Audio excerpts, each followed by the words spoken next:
بسم الله الرحمن الرحیم. السلام علیکم ګران کتونکو، د عوامي پیغام نیوز سره زه یم ستاسو کوربه.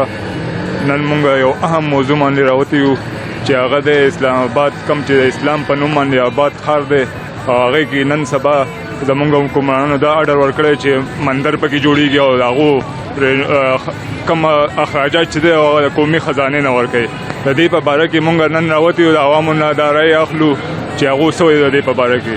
بسم الله الرحمن الرحیم. دا خان زه ستا ډېره شکریه ادا کوم چې د مندر په باره کې ته زما رایه اخلې. زما خو رایه دا ده چې یو طرف ته زموږ وزیر اعظم یادوي چې زه دلته کې ریاست مدینه راولم. ریاست مدینه خو ته راولې، خو ته ماته دا ووایه چې د ریاست مدینه کې په کوم ځای کې مندر جوړ شوی دی. پیغمبر اسلام د سنتو نه ده ثابته چې مندر جوړ شوی دی ریاست مدینه کې. نو ته څنګه یو طرف ته چغې وایي چې ریاست مدینه او بل طرف ته مندرې جوړی. دا کله چې دا د کولتارپور هغه افتتاح کوله، په هغه ورځ باندې په انډیا کې سپریم کورټ فیصله وکړه د بابري مسجد خلاف چې په دې مندر جوړ شي. یار دا هم څه حساب دی؟ موږ د دې پرځو مزاحمت کوو، موږ به دا نه پرېږدو که زموږ سرونه په کوم ځای سره جوړېږي. او اسلام آباد خو د ټول پاکستان زړه دی، دارالخلافه ده. په دارالخلافه کې مندر جوړېږي. موږ خو د هغو مندرونه نه ورانو، هغوی زموږ مساجد شهیدان کوي.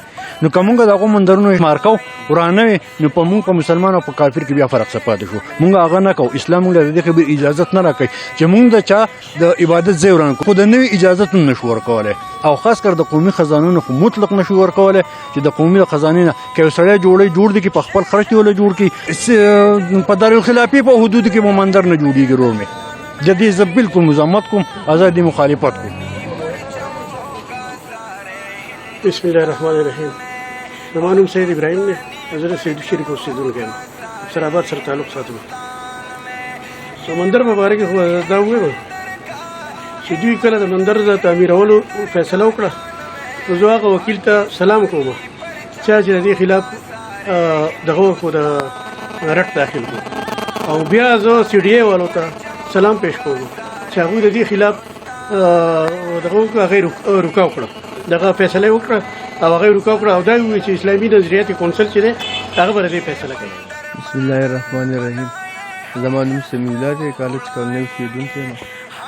او د اسلام آباد د مندر په باره کې به زه دا خبر وکړم چې تر اوسه پورې حکومت پاکستان خو لکه خپل شهري چې لکه د عمل 97% د مسلمانانو هغوی له چېرته جومات نه دی راښکلی. نن په سرکاري فنډ باندې حکومت پاکستان هغوی هم حق شته چې لکه هغوی ته د هغوی حق حاصل شي.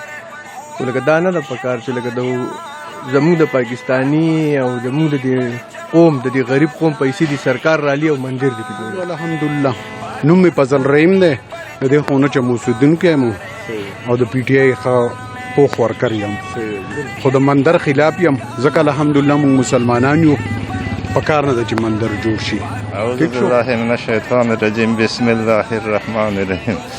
دا زموږ د عمل چې دی د اسلامي حکومت دی، په دې کې د مندر څخه هېڅ اجازت نشته چې مندر پکې جوړ کړي. دې کې جوماتونه دي، مرکزونه دي، مدرسې دي، مدارس دي. د مندر په دې کې ضرورت نشته. په هندوستان کې دې جوړی که نه، په امریکا کې دې جوړی که نه، په جاپان کې دې جوړی نه. ټول مسلمانانو شرک اوسي پکې اوسي دي، خو مطلب دا نشته چې د مندر اجازه ته ورکړو چې دی به پکې. نو ښه خبره نه ده. ګوره په هر ځای کې چې د جوماتونو بېحرمتیانې کېږي او دوی راځي دلته دا اوس مندرې کم رغوي، نو نه ده پکار چې دا وکړي. په دې ځای پکار د ښه جوماتونه رغ شي او دیني مدرسې رغ شي او د علم مدرسې رغ شي، نه په دې رغوي.